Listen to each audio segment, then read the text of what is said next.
సామెతల గ్రంథం 21వ అధ్యాయం 3వ వచనం.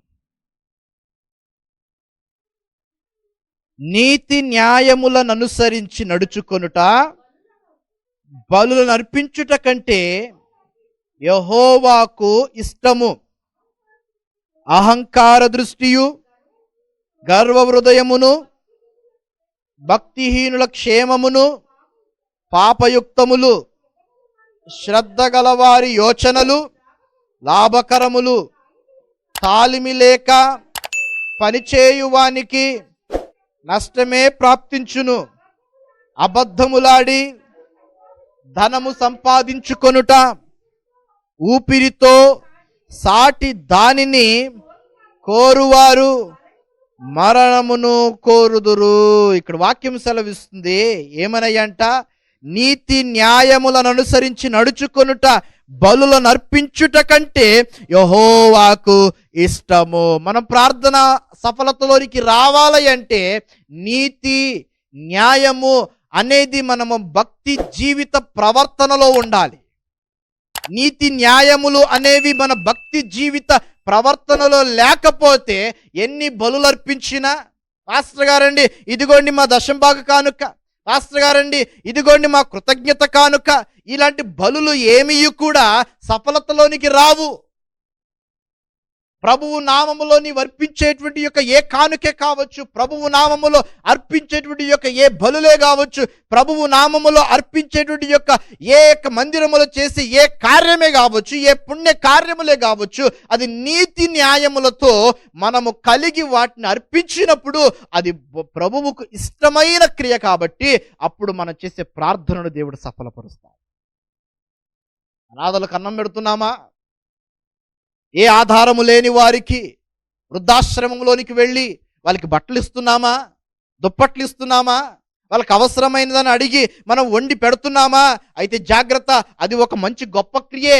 అయితే మనలో నీతి లేకుండా నా దగ్గర డబ్బుందండి అని తీసుకువెళ్ళి పెడితే ప్రభువు మెచ్చుకోడు.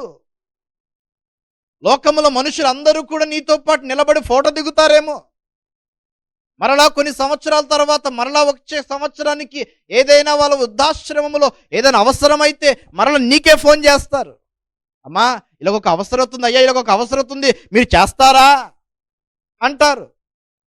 వాళ్ళు ఫోన్ చేస్తారు, నువ్వు మర్చిపోయినా వాళ్ళు మర్చిపోరు నన్ను. ఎందుకంటే ఒకసారి వెళ్ళి మనం అంతా మన ఆడంబర జీవితం అంతా చూపించేసి ఉంటాం, మన కారులో దిగుంటాం. అమ్మా పప్పన్నం పెట్టండమ్మా సరిపోదంటే ఎందుకు పప్పన్నం మటన్ బిర్యానీ పెడతానంటాం. 1000 రూపాయలతో పోయేది 10,000 చేస్తాం. అబ్బో సౌండ్ పార్టీలో. ఏ పార్టీ? Sound party. ఇంకా మనము వాళ్ళని మర్చిపోయినా, ఆ వృద్ధాశ్రమను మర్చిపోయినా టయానికి మరలా నీకు ఫోన్ చేస్తారు. మనం అంటాం ప్రతి సంవత్సరం కూడా మేమే పెడతామండి, మేము వస్తామండి అని చెప్పేసి వచ్చుంటాం. ఇప్పుడు ప్రతి సంవత్సరం మనం మర్చిపోయినా, అమ్మా ఫలానా సంవత్సరం ఇదే తారీఖు మీరు చేశారు, మరలా వచ్చే సంవత్సరం తారీఖు రాబోతుంది, ఇంకొక 4-5 రోజుల్లో మీరు చేస్తారా? అప్పుడంటే నేను మర్చిపోయాను సుమా, మీరు జ్ఞాపకం చేశారు. ఎందుకంటే వాళ్ళ మెమొరీ డైరీ చాలా పవర్ఫుల్. వాళ్ళు మనం మర్చిపోయిన వాళ్ళు మర్చిపోరు. మరి వాళ్ళకంటే దేవుడు ఉన్నతమైన వాడు, ఆయన మెమొరీ ఇంకెంత పవర్ఫుల్. భూమి మీద చేసే ప్రతి కార్యము దేవుడు చూస్తూ ఉన్నాడు. నువ్వు చేసే దాన ధర్మాలు, నువ్వు చేసేటువంటి ప్రతి క్రియలు, ప్రతి పుణ్య కార్యములు అన్నీ కూడా చేయండి, వద్దని చెప్పట్లేదు. అయితే దేవుని వాక్యానుసారమైన నీతి న్యాయములను అనుసరించి నువ్వు చేసే ప్రతి కార్యమును దేవుడు ఆలకిస్తాడు. దేవుడు మనలను ప్రేమిస్తాడు. దేవుడు మనలను ప్రేమించకపోతే మనం చేసే కార్యములు వ్యర్థమే. దేవుడు మనల్ని ప్రేమించే విధముగా మనం జీవించకపోతే, మనము చేసేటువంటి యొక్క మందిరములో మనం తలంచుకునే కార్యము వ్యర్థమే.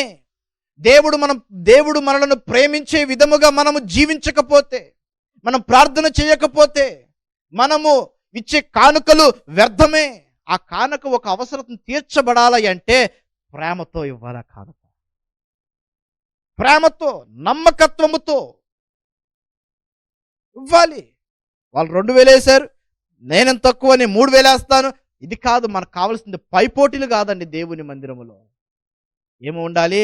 ఐక్యత ఉండాలి, ప్రేమ ఉండాలి.